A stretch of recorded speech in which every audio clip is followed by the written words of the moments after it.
बच्चों आज हम हिंदी के महत्वपूर्ण प्रश्न जो परीक्षा में बार बार पूछे जाते हैं उसके बारे में हम बताएंगे। संज्ञा संबंधी प्रश्न है ये। तो इसमें सबसे पहले प्रश्न है, स्त्रीत्व शब्द में कौन सी संज्ञा है? तो कौन सी संज्ञा है? पहली बताइए ना, जातिवाचक संज्ञा, व्यक्तिवाचक संज्ञा, भाववाचक संज्ञा और द्रव्यवाचक संज्ञा। तो जातिवाचक संज्ञा में विशेष जाति का बोध होता है, व्यक्तिवाचक संज्ञा में जिसमें किसी विशेष जाति का बोध हो, और भाववाचक संज्ञा में भावों के बारे में बताया होता है, और द्रव्यवाचक संज्ञा में घी, तेल, ये सारे के सारे क्या हैं? द्रव्य। तो द्रव्यवाचक का जो है इसमें बोध कराया जाता है। तो इसमें आपको जो है इसका उत्तर कौन सा होगा हमारा? आप सोच विचार में पड़ गए होंगे कि ये जो है स्त्रीत्व शब्द जो है इसकी कौन सी संज्ञा होगी। तो इसकी संज्ञा है हमारी ना जातिवाचक संज्ञा है और ना ही इसकी जो है व्यक्तिवाचक संज्ञा है। ठीक है, क्योंकि जातिवाचक में विशेष जाति का बोध होता है और व्यक्तिवाचक में भी किसी विशेष व्यक्ति का बोध होता है। तो अगला जो है द्रव्यवाचक संज्ञा जो है, द्रव्यवाचक संज्ञा भी इसका उत्तर नहीं है और इसका आंसर कौन सा हुआ? भाववाचक संज्ञा। तो भाववाचक संज्ञा जो है इसका ठीक उत्तर है, तो इसको हम निशान लगाएंगे सही का। अगला प्रश्न है आपका, निम्नलिखित में से कौन सा शब्द संज्ञा है? तो निम्नलिखित में से कौन सा शब्द संज्ञा है? ए नारी, बी वीर, सी थकान और डी दूर। तो आप जो है इस यहाँ पर असमंजस में पड़ गए होंगे कि यहाँ पर कौन सा शब्द जो है संज्ञा है। दूर भी नहीं है, थकान भी नहीं है इसका उत्तर, और वीर भी नहीं है। तो सही उत्तर कौन सा हुआ? नारी। तो नारी को हमने ठीक का निशान लगा दिया। अगला प्रश्न है आपका, निचाई शब्द कौन सा शब्द है? निचाई शब्द क्या है? तो निचाई शब्द में कौन सी संज्ञा है? जातिवाचक संज्ञा है, व्यक्तिवाचक संज्ञा है, जहाँ भाववाचक संज्ञा है। तो कौन सा हुआ? जहाँ द्रव्यवाचक संज्ञा है। तो इसमें जो है ये भाववाचक संज्ञा हुई क्योंकि ये भाव को प्रकट कर रहा है। अगला प्रश्न है, निम्नलिखित में से कौन सा शब्द व्यक्तिवाचक संज्ञा है? गाय, पहाड़, फल और यमुना। तो यमुना जो है इसका उत्तर है, बाकियों को हम जो है सबको क्रॉस लगाएंगे। तो सही उत्तर क्या हुआ? यमुना। यमुना को हमने टिक लगा दिया। अगला है आपका प्रश्न, निम्नलिखित में से कौन सा शब्द भाववाचक संज्ञा है? मिठाई, उतराई, चतुराई, लड़ाई, जो किसी भाव को प्रकट कर रहा है। इसमें जो बताया गया भाववाचक संज्ञा बतानी है आपने। ना लड़ाई है, ना चतुराई है, ना उतराई है। तो इसमें जो है इसका उत्तर कौन सा हुआ? आपको मिठाई जो इसका सही उत्तर हुआ। कौन सा उत्तर हुआ बेटा? मिठाई जो है इसका सही उत्तर दिखाया गया है। तो मिठाई को हम क्या करेंगे? उसको हम ठीक निशान लगाएंगे। अगला है आपका, अध्यय से निर्मित भाववाचक संज्ञा है। ठीक है, अवयव से निर्मित भाववाचक संज्ञा है दूरी, इसका उत्तर है। और अपनत्व और वीरता और पुरुषता ये सारे के सारे गलत हैं। निम्नलिखित में से जातिवाचक संज्ञा नहीं है। इनमें से कौन सी जातिवाचक संज्ञा नहीं है? पुरुष, नारी, धैर्य और गुरु। पुरुष को भी हम गलत का निशान लगाएंगे और नारी को भी गलत का निशान लगाएंगे, और देखो हमने गुरु को भी गलत का निशान लगा दिया। धैर्य इसकी जातिवाचक संज्ञा है। तो धैर्य इसका सही उत्तर है। अगला है आपका निम्नलिखित में से द्रव्यवाचक संज्ञा है। कौन सी द्रव्यवाचक संज्ञा है? द्रव्यवाचक संज्ञा होती कौन सी है? तेल, सोना, चांदी, ये जो है ये कौन सी होती है? द्रव्यवाचक संज्ञाएं। तो जो है दुख, कलम और मेज, ये जो है तीनों के तीनों जो है गलत हैं और तेल हमारी सही उत्तर है। तेल क्या है हमारा? सही उत्तर। तो तेल को हम क्या करेंगे? सही का निशान लगाएंगे।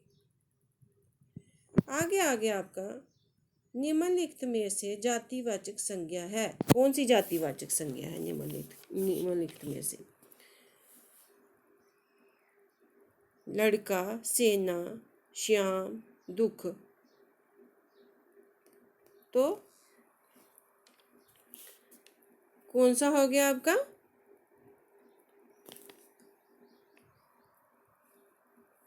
जातिवाचक संज्ञा बताना। लड़का हो गया, सेना हो गया, श्याम हो गया, दुख हो गया। तो हमने श्याम और दुख को भी क्रॉस का निशान लगा दिया, सेना को भी, और लड़का क्या है? जातिवाचक संज्ञा। क्योंकि यहाँ पर किसी एक लड़के का नाम नहीं दिया गया है। ये विशेष लड़का, कोई ऐसे ही लड़का जो है उसका किसी का नाम नहीं दिया है। अगर किसी लड़के का नाम दिया होता तो वह व्यक्तिवाचक में आता, क्योंकि ये जाति का बोध करा रहा है। आगे आगे आपका अयोग्य शब्द है। द्रव्यवाचक भी गलत है, भाववाचक संज्ञा भी गलत है इसका, और जातिवाचक भी गलत है, और समूहवाचक इसका ठीक है। ठीक है। अयोग्य शब्द का उत्तर कौन सा हुआ? समूहवाचक संज्ञा। क्योंकि ये बहुत से लोगों का अयोग बना हुआ है, बहुत से लोगों का समूह बना हुआ है इस करके योगवाचक संज्ञा इसके उत्तर हुआ। आगे आगे सर्वनाम संबंधी प्रश्नों के भी हम उत्तर बता रहे हैं आपको। संबंधवाचक सर्वनाम कौन सा होता है? जिसमें किसी संबंध के बारे में बताया हुआ है। ये, यह, ये, जिसकी, उसकी, तुम, आप, तुम, हम। तो यहाँ पर सही उत्तर क्या आएगा? जिसकी, उसकी। जिसकी लाठी, उसकी भैंस। तो इसका उत्तर हुआ जिसकी, उसकी। तो अगला प्रश्न है आपका, हम दिल्ली जाएंगे में कौन सा सर्वनाम है? हम दिल्ली जाएंगे में कौन सा सर्वनाम है? तो पहले वाले को हम पहले निशान लगा लेते हैं, उसके बाद हम अगला प्रश्न करते हैं। तो पहले वाला जो है ए भी गलत है, सी भी गलत है, और डी भी गलत है। तो सही उत्तर क्या बताया था आपको? जिसकी और उसकी, मतलब कि जिसकी लाठी उसकी भैंस। एक उदाहरण भी बन जाता है यहाँ पर। तो आपको समझ में आ गया होगा ये। अगला प्रश्न है, हम दिल्ली जाएंगे में कौन सा सर्वनाम है?